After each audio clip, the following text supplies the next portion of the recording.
So students वापस से start करेंगे हम अपना क्वेश्चन नंबर 12th का सी कर रहे थे। इसकी वर्किंग हमने नोट करी हुई थी ऑलरेडी, बीच में क्लास डिस्टर्ब हो गई है। सो हमारे पास क्वेश्चन में वर्किंग कैपिटल दिया हुआ है 30,000, करंट रेशियो दिया हुआ है 2.5:1, सी ए पता करना है, सी एल पता करना है, क्विक रेशियो पता है। ये क्वेश्चन इसलिए मुश्किल है कंपेयर टू दिस 12th के ए से, क्योंकि इसमें करंट रेशियो में से सी ए अपॉन सी एल होता है। तो सी ए या सी एल एक दिया हुआ था, सी एल इसमें क्वेश्चन में जो बी पार्ट है उसमें आपको सी ए गिवन है, लेकिन इस क्वेश्चन में ना सी ए पता ना सी एल पता, इन दोनों डिफरेंट वर्किंग कैपिटल गिवन है। तो इस क्वेश्चन सॉल्व करने के इक्वेशन फॉर्म में सॉल्व करेंगे हम इसे। तो क्वेश्चन में करंट रेशियो फॉर्मूला होता है current assets upon current liability, बिल्कुल सही। अगर क्वेश्चन के हिसाब से कहें तो सी ए अगर 2.5 है तो करंट लायबिलिटी 1 रुपये की है, यहाँ तक तो कोई डाउट नहीं होना चाहिए, ठीक है जी। और अगर क्वेश्चन में कहा जाए कि वर्किंग कैपिटल का फॉर्मूला होता है C A minus C L, तो सी ए अगर 2.5 है तो सी एल है 1। तो इस इक्वेशन के हिसाब से वर्किंग कैपिटल हमारे पास कितनी आ गई, 1.5। यहाँ तक भी कोई डाउट नहीं होना चाहिए भाई। अगर सी ए 2.5 है इसके रेशियो के हिसाब से, तो सी एल 1 है, तो इसका मतलब वर्किंग कैपिटल 1.5 रुपये, मतलब ये जो वर्किंग कैपिटल है 30,000 रुपये, ये 1.5 है, ठीक है। अब हम इक्वेशन रखेंगे, कहते हैं इफ़ वर्किंग कैपिटल इज कितनी है, इस इक्वेशन में वर्किंग कैपिटल कितनी है, 1.5। अगर इस इक्वेशन में सी वर्किंग कैपिटल 1.5 रुपये की है, तो इस केस में करंट एसेट्स कितने की हैं, 2.5 रुपये की।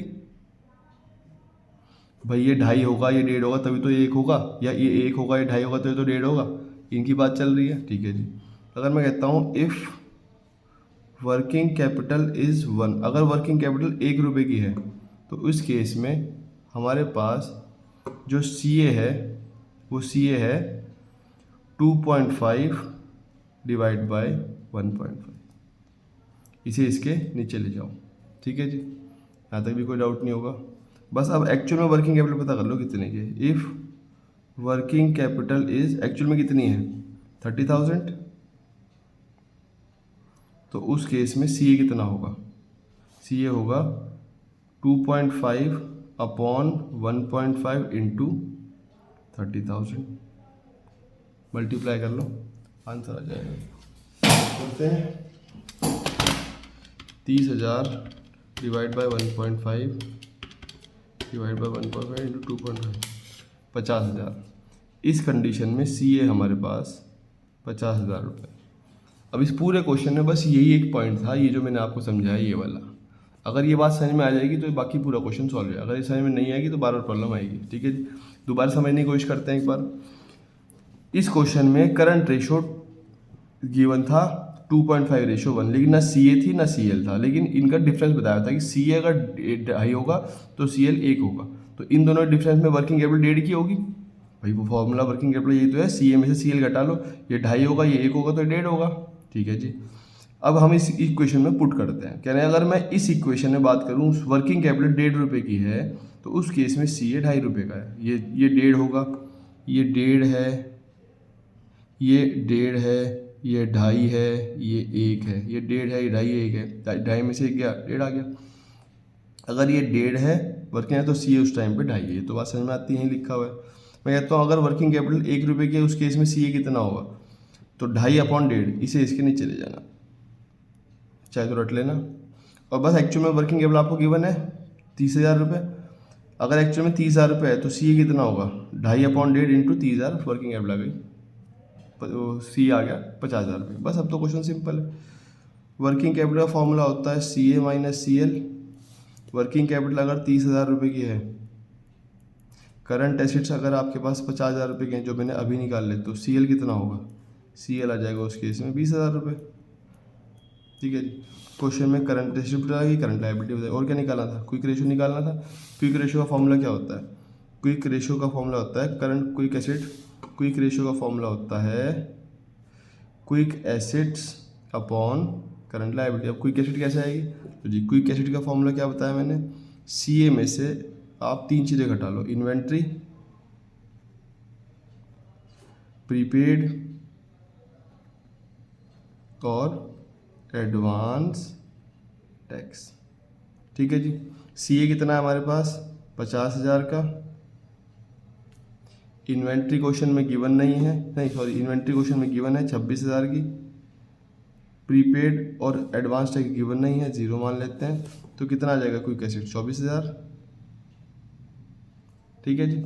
अब क्विक एसिड अगर 24,000 रुपये की है, अगर क्विक एसिड 24,000 रुपये की है तो करंट लाइबिलिटी कितनी थी? मैंने यहाँ निकाल ली थी, ये 20,000 रुपये की। तो इसकी से डिवाइड कर लो तो क्विक रेशियो कितना आ जाएगा? 1.2:1। तीनों चीज़ निकाल दी, ये भी निकलेगा, ये भी निकलेगा, ये भी निकलेगा। देख लो, कोई डाउट है तो।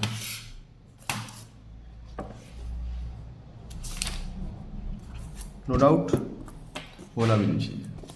आगे बढ़ेंगे। Next question, illustration 13। Current acid दिया हुआ है, करंट रेशो गिवन है, लेटर ठीक है जी। करंट रेशो इजी है, हो जाएगा आप लोगों से। इलस्ट्रेशन 13 होमवर्क है। 14 करंट रेशो गिवन है आफ्टर, ठीक है जी, इजी है, हो जाएगा आप लोगों से। 15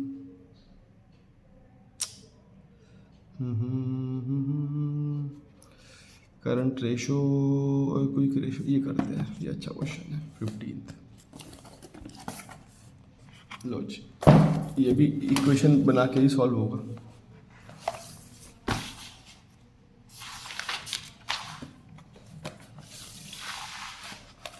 क्वेश्चन 15 की वर्किंग नोट करते हैं। सब आपकी बुक पुरानी हो नहीं हो कोई फ़र्क नहीं पड़ता, बुक में इलस्ट्रेशन सारे गिवन है, 2-4 ऊपर नीचे होंगे बस इस सादे में। क्वेश्चन में करंट रेशो गिवन है, कितना गिवन है? 3:1। क्वेश्चन में क्विक रेशो गिवन है 1.2:1। क्वेश्चन में वर्किंग कैपिटल गिवन है 1,80,000। क्वेश्चन में पूछ क्या रहा है? टोटल करंट एसिड्स CA पूछ रहा है और इन्वेंट्री पूछ रहा है। ठीक है जी। लो जी, क्वेश्चन में आपके पास करंट एसिड्स गिवन है, हो जाएगा ये तो, इजी है क्वेश्चन, ये नहीं होगा, होमवर्क है, वैसे ही सॉल्व होगा। करंट रेशो गिवन है, वर्किंग कैपिटल गिवन है, इसी की तरह इक्वेशन बना लेना। ठीक है जी, इसी की तरह इक्वेशन बना लेना, बन जाएगा। ठीक है जी। इन्वेंट्री पूछ रहा है, करंट रेशो गिवन है। ठीक है जी। करंट रेशो का फॉर्मूला क्या होता है? Quick acid upon current liability. Current liability आप निकाल ही लोगे, क्विक रेशो की मल्टीप्लाई है, क्विक एसिड आ जाएगा। क्विक एसिड में से करंट एसिड लेस करोगे, आपका इन्वेंट्री आ जाएगी। ठीक है जी, हो जाएगा। तो इसमें एक क्वेश्चन और है जो मुझे कराना है, वो है अच्छा, ओके ओके, कहाँ पे वो, ये है 19। ये है क्वेश्चन, वो 19 ये रहा। अब form as current ratio 3.5:1 quick acid. ठीक है, अज्यूमिंग इन्वेंट्री 48। ठीक है जी, ये उसी की तरह एग्जाम में आया हुआ है। अगर एग्जाम में क्वेश्चन आ गया तो सीधा ही 3 नंबर का आएगा। इलस्ट्रेशन 19 देखेंगे। Current ratio 3.5:1, quick ratio 2:1। देखो इसी की तरह है करंट रेशो, क्विक रेशो, और बस यहाँ पे वर्किंग कैपिटल ना इन्वेंट्री दी गई मैंने। अब आपको मुझे बस इक्वेशन दूसरी तरह से समझानी पड़ेगी और कुछ नहीं। जैसे यहाँ तो आप लोगों ने इक्वेशन किसके फॉर्म में बनाई थी? क्या आपने कहा था सर कि working capital current assets, working capital इतने, करंट एड इतनी है। इस बार आपको इक्वेशन दूसरी फॉर्म में समझानी है, बस और कुछ नहीं। देखो जी, क्वेश्चन में आपके पास इन्वेंट्री गिवन है। अगर वर्किंग कैपिटल गिवन होती फिर तो वही फॉर्मूला होता कि if current working capital is this then current asset is this. ठीक है जी। आप कहते हैं ये CA 3 है, CL 1 है, तो वर्किंग कैपिटल 2 हो जाएगी और ये भी इसका निकल जाएगी। लेकिन यहाँ पे वर्किंग कैपिटल गिवन नहीं है ना, इसलिए क्वेश्चन उस इक्वेशन से सॉल्व नहीं होगा। यहाँ क्वेश्चन सॉल्व करने दूसरा तरीका है। देखो क्वेश्चन में आपके पास करंट रेशो का फॉर्मूला गिवन है। क्या फॉर्मूला है? CA/CL। CA है 3.5 और CL है 1। क्वेश्चन में आपके पास क्विक रेशियो का फॉर्मूला भी गिवन है। क्विक रेशियो का फॉर्मूला क्या होता है? Quick assets upon current liability. ठीक है जी। क्या है? ये है 2 और तो ये है 1। ऐसा ही है जी, ऐसा ही है। अब इन्वेंट्री का जो डिफरेंस आता है वो इन्वेंट्री का डिफरेंस CA और क्विक एसिड का होता है। मतलब अगर मैं CA में से क्विक एसिड हटा दूँ तो जो डिफरेंस आ जाएगा वो इन्वेंट्री का आ जाएगा।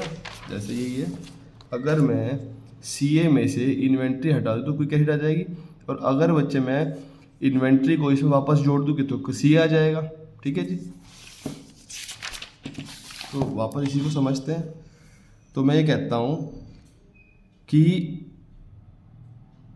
क्विक इन्वेंट्री के फॉर्मूला होता है, इन्वेंट्री का फॉर्मूला होता है current assets minus quick acid.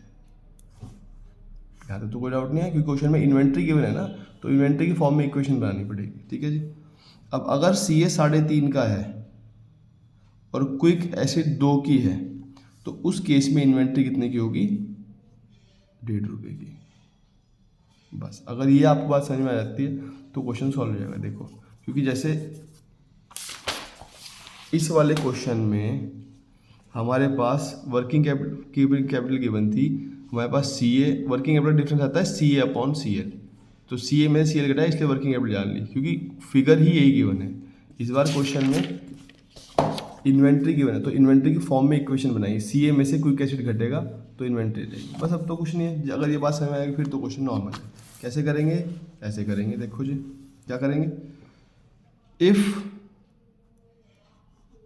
Inventory इस इक्वेशन में इन्वेंट्री 1.5 की है, देन उस केस में CA कितने का है? 3.5। आपको क्विक एसिड पे बनानी है इक्वेशन, क्विक एसिड बन जाएगी। Then quick acid is 2। मैं करंट एसिड पे बनाता हूँ, वो मेरे लिए इजी रहता है। इफ इन्वेंट्री इज 1, अगर इन्वेंट्री 1 रुपये की होगी तो उस केस में CA कितना होगा? जैसे बताया था, इसके नीचे इसे ले आओ, ये हो जाएगा 3.5/1.5। बस अब एक्चुअल में आपको इन्वेंट्री पता ही है। इफ इन्वेंट्री इज कितने की एक्चुअल में इन्वेंट्री? 48 की। देन CA कितने का होगा? 3.5/1.5 इंटू 48। कैलकुलेट करते आंसर आ जाएगा। कह रहे हैं 48 इंटू 3.5 डिवाइड बाई 1.5, 1,12,000। बस CA पता लग गया। क्वेश्चन में पूछ क्या रहा था वो आपसे? क्वेश्चन में वो आपसे पूछ रहा था, CA पूछ रहा था और लाइबिलिटी पूछ रहा था। CA तो मैंने बता दिया 1,12,000 है। करंट रेशियो फॉर्मूला पुट करो। करंट रेशियो फॉर्मूला है, क्या फॉर्मूला है? CA/CL। ठीक है जी। 3.5/1 इक्वल्स टू CA 1,12,000, तो CL कितना आ जाएगा? इसे इसके नीचे डिवाइड कर दो, आंसर आ जाएगा 1,12,000 डिवाइड बाय 3.5, 32,000 रुपये की। यहाँ तक कोई डाउट? एग्जाम में एक क्वेश्चन आ जाता है इस तरह के। ठीक है जी। क्वेश्चन नंबर 20 भी हो जाएगा आप लोगों से। 21 में भी आप लोगों को डाउट नहीं आना चाहिए, फिर भी करा देता हूँ क्योंकि कुछ बच्चों के दिमाग में डाउट रह जाता है। क्वेश्चन रिक्वायरमेंट है from the following data calculate quick ratio. Quick ratio पूछ रहा है। क्विक रेशियो फॉर्मूला होता है quick acid upon current liability. अब दो चीज़ चाहिए, क्विक एसिड चाहिए और करंट लायबिलिटी चाहिए। वर्किंग कैपिटल गिवन है, टोटल डेट गिवन है, लॉन्ग टर्म डेट गिवन है। सब बच्चों को पता है टोटल डेट का मतलब होता है सारा डेट, छोटे वाला भी और बड़े वाला भी। अगर सारे डेट में से, मतलब बड़े टोटल डेट में से मैं बड़े वाला डेट हटा दूँ तो रह क्या जाएगा? छोटा डेट। ठीक है जी, जिसे आप करंट लायबिलिटी बोलते हो। तो अगर मैं 4 लाख में से 3,20,000 हटा दूँ तो करंट लायबिलिटी आपकी आ जाएगी 80,000 रुपये की। इन्वेंट्री गिवन है, ठीक है जी, और प्रीपेड गिवन है। अच्छी बात है जी। लो जी, क्वेश्चन को सॉल्व करते हैं। वर्किंग यहाँ बनाएंगे। इलस्ट्रेशन नंबर 21 है ये। लो जी, क्वेश्चन में वर्किंग कैपिटल गिवन है कितनी है? 2.5 लाख की। टोटल डेट कितना, 4 लाख का, अच्छी बात है। लॉन्ग टर्म डेट कितना, 3,20,000 का। इन्वेंट्री कितना, 2 लाख की। और प्रीपेड एक्सपेंस 10,000 के। ठीक है जी। अब पहले इसी को यूज़ करते हैं। टोटल डेट का फॉर्मूला क्या होता है, long term debt plus short term debt. मतलब बड़ा वाला डेट लॉन्ग टर्म और छोटे वाला डेट को आप करंट लायबिलिटी के नाम से भी जानते हो। सारा डेट मैं कह रहा हूँ जी, मैंने सारा उधार 4 लाख का लिया हुआ है, जिसमें से मैंने 3,20,000 का बड़े समय के लिए लिया हुआ है, लंबे समय के लिए लिया हुआ है। जो छोटे समय का होगा वो कितना होगा, करंट लायबिलिटी कितनी आ जाएगी, 80,000। ठीक है जी। लो जी, करंट लायबिलिटी पता लगती है और सॉल्यूशन बन गया। वर्किंग कैपिटल फॉर्मूला होता है CA में से CL घटा लो। वर्किंग कैपिटल 2.5 लाख की गिवन है, CA मुझे पता नहीं है, CL मैंने अभी निकाला ऊपर से 80,000 रुपये, ये निकाला 80,000 रुपये से यहाँ रख दिया। CA आ गया कितना, 3,30,30,000, इसे इसमें जाके जोड़ दिया। ठीक है जी। अब आपको और क्या पूछना था, हमें क्वेश्चन में पूछा है quick ratio, quick acid upon current liability given है। क्विक एसिड निकालने के लिए क्या करना पड़ेगा, क्विक एसिड का मैंने फॉर्मूला दिया हुआ है आपको, CA में से माइनस कर लो इन्वेंट्री, माइनस कर लो प्रीपेड और माइनस कर लो एडवांस। है नहीं तो मैं लिखा नहीं। ठीक है जी। CA मैंने अभी निकाला 3,30,000, इन्वेंट्री मेरे पास है ऊपर गिवन है, ये रही 2 लाख की, और प्रीपेड ऊपर गिवन है 10,000 रुपये का। तो 2 लाख में से क्या ये आ जाएगा 1,30,000 1,20,000। लो जी, बस सॉल्व हो गया क्वेश्चन। क्विक रेशियो का फॉर्मूला आप लोगों ने मुझे बताया, quick acid upon current liability. मुझे फॉर्मूला हमेशा एग्जाम में लिख के आना है, तभी नंबर मिलेगा। अगर आप डायरेक्ट सॉल्व ऐसे लिख के आओगे, ये ना लिखा क्विक एसिड का, आप ऐसे लिख दोगे 1,20,000 अपॉन 80,000, तो नंबर तो मिल जाएगा, लेकिन इसका आधा नंबर कट जाएगा। और अगर ये गलत हो गया तब भी इसका आधा नंबर मिलेगा। कोशिश करना मुझे फॉर्मूला पूरा लिखा है, quick acid QA upon QL मत लिख, CL मत लिखना। ठीक है जी। और आपने सर समय खत्म हो रहा हो तो फिर शॉर्टकट भी चल जाते हैं, कोई दिक्कत वाली बात नहीं है। ठीक है जी। तो फॉर्मूला आ गया 1.5:1। ठीक है जी। यहाँ तक कोई डाउट होना नहीं चाहिए। 21 करा दिया है, 22 और इलस्ट्रेशन 22, 23, 24, ये तीनों सेम ही हैं, इसमें से मुझे एक कराना है। मैं इलस्ट्रेशन नंबर 22 करा देता हूँ। ठीक है जी। फिर आप लोगों का 23 वैसे सॉल्व हो जाएगा। ठीक है जी। 24 हम देख लेंगे, तो भी इसी की तरह सॉल्व हो जाएगा। ठीक है जी। देखते हैं इलस्ट्रेशन नंबर 22 कैसे सॉल्व होगा। इलस्ट्रेशन नंबर 22, क्वेश्चन में करंट एसिड गिवन है कितने की, 6 लाख की। क्वेश्चन पढ़ देता हूँ पहले। The ratio of a current ratio acid is 6 lakh to current liability 4 lakh is 1.5 ratio. मतलब रेशियो मुझे क्वेश्चन में गिवन है। The accountant of the firm is interested to maintain the current ratio. जो अकाउंटेंट है फर्म को, वो चाहता है कि रेशियो मेरा 1.5 ना आके 2.5 हो जाए। और आपने सर 2.5 कैसे, सॉरी 1.5 ना होके 2 हो जाए, मतलब 2:1 हो जाए। मतलब CA 2 रुपये की हो जाए और करंट लायबिलिटी 1 रुपये की हो जाए। इस वक्त इसकी CA तो 6 की है और ये 4 की है, तो रेशो 1.5:1 में है। और आपने सर तो कर सकते हो, उसने कहा नहीं मैं बताऊंगा कैसे करना। उसने कहा bye paying off current liability को पे करो। अब मैंने कहा ऐसी कितनी करंट लायबिलिटी पे करूं कि मेरा ये रेशो 1.5 ना होकर 2 हो जाए। ठीक है जी। तैयारी compute the amount of current liability that should be repaid. कितने रुपए पेमेंट करने पड़े जिससे हमारा रेशो वापस 2:1 मेंटेन हो सके। मैंने कहा बहुत सिंपल है, लो जी।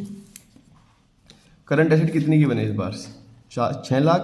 करंट लायबिलिटी कितनी की बने है, 4 लाख रुपए की। ठीक है जी। अब वो कह रहा है जी इसमें से कुछ माइनस करो, मतलब घटाओ, जिससे कि रेशो इस वक्त तो इन दोनों का रेशो 1.5:1 है। मतलब अगर लाइबिलिटी 1 रुपये की तो करंट एसेट 1.5 रुपये की। इस वक्त तो रेशो ये कह रहा है। तो उसने कहा जी हमें जो रेशो मेंटेन करना है, हमें जो करंट रेशो मेंटेन करना है वो 2:1 करना है। मैंने कहा कोई बड़ी बात नहीं है। लो जी, करंट रेशो का फॉर्मूला क्या होता है बस आप ये बताएं। CA/CL, बिल्कुल सही। मुझे कितना रेशो मेंटेन करना है, 2/1। मतलब अगर एसिड 2 रुपये की तो लाइबिलिटी 1 रुपये की हो। एक्चुअली मेरे पास CA कितना है, 6 लाख का, और लाइबिलिटी कितनी है, 4 लाख की। जब बच्चों मैं लाइबिलिटी पे करूंगा, मतलब मैं क्रेडिटर को पेमेंट, करंट लाइबिलिटी में क्रेडिटर भी आते हैं। जब मैं क्रेडिटर को पेमेंट करता हूँ तो आप एंट्री क्या करते हो, आप मुझे एंट्री बोल के बताएं। जब आप किसी को पेमेंट करोगे क्रेडिटर को, तो एंट्री क्या होगी, एंट्री होगी creditor account debit to bank account या कैश अकाउंट। भाई नगद ही तो पे करोगे, तो नगद पे करोगे या चेक से पे करोगे। आप इसे कितने रुपए पेमेंट करूँ, मैं कहा मुझे नहीं पता, वही तो पता करना है। मैं कहता हूँ जी एक्स अमाउंट पे किया आपने, ठीक है जी।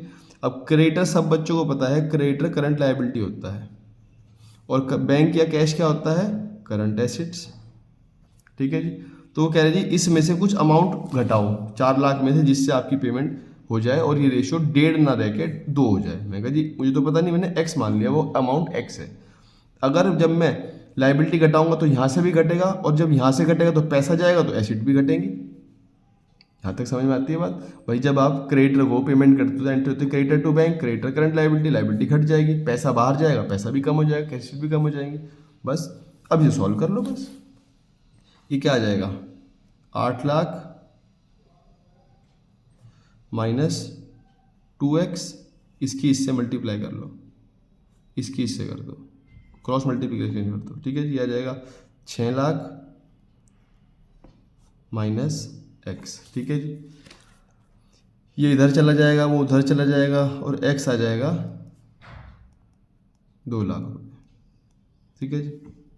भाई ये यहाँ चला जाएगा, ये हो जाएगा आपके पास सिर्फ x रह जाएगा। यहाँ 2x थे, एक x ने इसे घटा दिया, x रह गया, ये उधर गया, ये हो गया आपके पास 8 माइनस 6 2, माइनस से माइनस गया, 2 लाख आ गया, ठीक है जी। अब ये मैथ्स है, इसे समझना कैसे होता है, ठीक है जी। एक बार अपनी बात को चेक भी कर लेते हैं कि भैया जो अमाउंट है, अमाउंट समाया वो ठीक भी है। देखो मेरे पास चेक करने का तरीका क्या है, CA का फॉर्मूला होता है CA/CL, ठीक है जी। अगर मैं कह रहा हूँ CA मेरे पास 6 रुपये की है और CL मेरे पास 4 रुपये की है, और इस वक्त ये रेशो 1.5 का है और मुझे 2 का करना है, तो इसमें से मैंने कहा 2 रुपये इसमें से घटा लो और 2 रुपये इसमें से घटा लो, तो कहानी बन जाएगी। देखते हैं, 6 में से 2 गया 4, 4 में से 2 गया 2, 2 2, हाँ जी बात मतलब सही है, मतलब जो अमाउंट आया वो आंसर आया बिल्कुल ठीक है, रेशो बन गई, ठीक है जी। इससे जो नेक्स्ट इलस्ट्रेशन है वो भी सेम ही है, बस इसमें पढ़ देता हूँ। रेशो है 3 लाख का, करंट लायबिलिटी 2.4:1। इस बार कह रहा है अकाउंटेंट इंटरेस्टेड है current ratio 2:1 maintain by acquiring acid खरीद के उधार पे। जब आप एसिड खरीदोगे उधार पे, जब आप एसिड खरीदोगे उधार पे, ठीक है जी, तो क्या एंट्री करोगे। सपोज करो आपने माल खरीद लिया उधार पे, तो एंट्री क्या करते हो, परचेजेज अकाउंट डेबिट या स्टॉक अकाउंट डेबिट टू, उधार पे खरीदो तो creditor, creditor is a CL, ठीक है जी। जब CL डेबिट हुई थी, घटी थी, माइनस हुई थी, और जब CL क्रेडिट हुई मतलब वो बढ़ रही है, प्लस हो जाएगी। इस बार CL में जो अगला क्वेश्चन सॉल्व करोगे वहां ऐसे सॉल्व करना, कहना करंट रेशियो का फॉर्मूला होता है CA/CL, ठीक है जी। वो कह रहा है कुछ ऐड करना है, यहाँ भी ऐड होगा, यहाँ भी ऐड होगा, क्योंकि लाइबिलिटी इस बार पे नहीं करनी, इस बार लाइबिलिटी खरीद ऐसे मतलब एसिड को बढ़ाना है, बढ़ा के करना है, तो यहाँ भी अमाउंट x ऐड हो जाएगा, यहाँ भी अमाउंट x ऐड हो जाएगा, ठीक है जी। बस 24 भी सेम ऐसा ही ट्राई करना हो जाएगा। अब इसके अंदर एक चीज़ रह जाती है बच्चों, जो मैंने आपको शुरुआत में इलस्ट्रेशन, बीच में बहुत सारे इलस्ट्रेशन छुड़वा दिए थे, वो कराने हैं मुझे। इसके अंदर इलस्ट्रेशन नंबर 2 मैंने कराया था, 3 मैंने छोड़ दिया, 3 हो गया,